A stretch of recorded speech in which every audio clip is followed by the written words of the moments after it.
పాపపు కాడి నుండి విడిపించడానికి, ఆ పాపపు శాపపు ఆ కాడి క్రింద నలిగిపోతున్నటువంటి మానవుణ్ణి విడిపించి ఆ మోక్ష మార్గానికి నడిపించడానికి యేసు ప్రభు ఈ లోకానికి వచ్చాడు. ప్రియ సహోదరి సహోదరుడా, ఈ రోజు చాలా మంది కుటుంబాలలో నెమ్మది లేదు, మరి వ్యక్తిగత జీవితంలో నెమ్మది లేదు, శాంతి సమాధానం లేదు, మరి భయంకరమైనటువంటి నిద్ర పట్టలేనటువంటి పరిస్థితి, ఏదో భయం ఆవరించి భయంకరమైనటువంటి కొట్లాటలు, ఏదో తెలియని డిప్రెషన్, ఏదో ఒంటరితనము, ఎక్కడ కూడా వీటికి మందు దొరకట్లేదు. కానీ యేసు ప్రభు దగ్గర వీటికి మందున్నది. ప్రియ దేవుని బిడ్డలారా, మీరు ఎవరైనా కావచ్చు, ఈ రోజు ఈ మైకు ద్వారా మీరు కొత్తగా వింటున్నారేమో, లేదా నా జీవితంలో నా సమస్యకు నాకు ఎక్కడ కూడా నాకు ఆన్సర్ దొరకట్లేదు అని ఆలోచనతో చనిపోదామనేటువంటి ఆలోచనలు వస్తున్నాయేమో, సూసైడ్ చేసుకుందాం అనేటువంటి ఆలోచనలు వస్తున్నాయేమో, లేదా నాకు మరణమే శరణమని నీ జీవితము అయ్యో ఆగమ్య గోచరముగా ఉన్నట్లయితే ఈ రోజు యేసు ప్రభు నిన్ను పిలుస్తున్నాడు. నీ ప్రతి సమస్యకు నీకొక జవాబు దేవుడు ఇవ్వడానికి ఈ రోజు యేసు ప్రభు నిన్ను పిలుస్తున్నాడు. ప్రియ సహోదరి సహోదరుడా, అయితే బైబిల్ గ్రంథంలో ఒక సన్నివేశం జరుగుతుంది.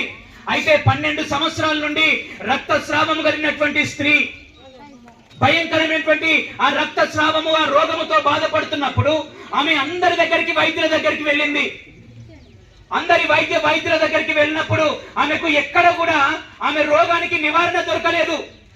అయితే ఒక రోజు ఆమె ఏం చేసిందంటే యేసు ప్రభు గురించినటువంటి వార్త విన్నది. ప్రియ గ్రామ ప్రజలారా, యేసు ప్రభు ఆయన బాగు చేస్తున్నాడు, ఆయన ఈ లోకాన్ని రక్షించడానికి వచ్చాడు, ప్రజల్ని రక్షించడానికి వచ్చాడు, ఆయన అనారోగ్యంతో ఉన్న వారిని స్వస్థపరచడానికి వచ్చాడని చెప్పి ఆమె వినగానే ఆమె లోపల ఏం కలిగిందంటే విశ్వాసం కలిగింది.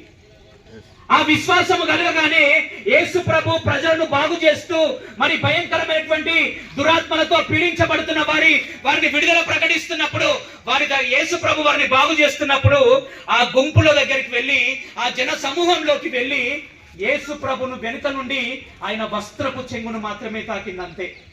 ఆ వస్త్రపు చెంగును ముట్టుకోగానే యేసు ప్రభులో ఉన్నటువంటి ఆ గొప్ప శక్తి, ఆ ప్రభావము ఆమె లోపలికి వెళ్ళగానే వెంటనే ఆమె స్వస్థత పొందుకున్నది. ప్రియ దేవుని బిడ్డలారా, ఆ రోజు కేవలం యేసు ప్రభు గురించి విని ఆమె నమ్మి విశ్వసించి ఆయనను తాకగానే ఆమె స్వస్థత పొందింది. కానీ ఈ రోజు యేసు ప్రభు నువ్వు పిలిస్తే నీ హృదయంలోకి రావడానికి సిద్ధంగా ఉన్నాడు, నీ కుటుంబంలోకి రావడానికి సిద్ధంగా ఉన్నాడు, నీ జీవితంలోకి రావడానికి సిద్ధంగా ఉన్నాడు, నీ చరిత్రను మరలా తిరిగి రాయడానికి యేసు ప్రభు ఈ రోజు నిన్ను పిలుస్తున్నాడు. అందుకే ప్రయాసపడి భారం మోసుకొనిచున్న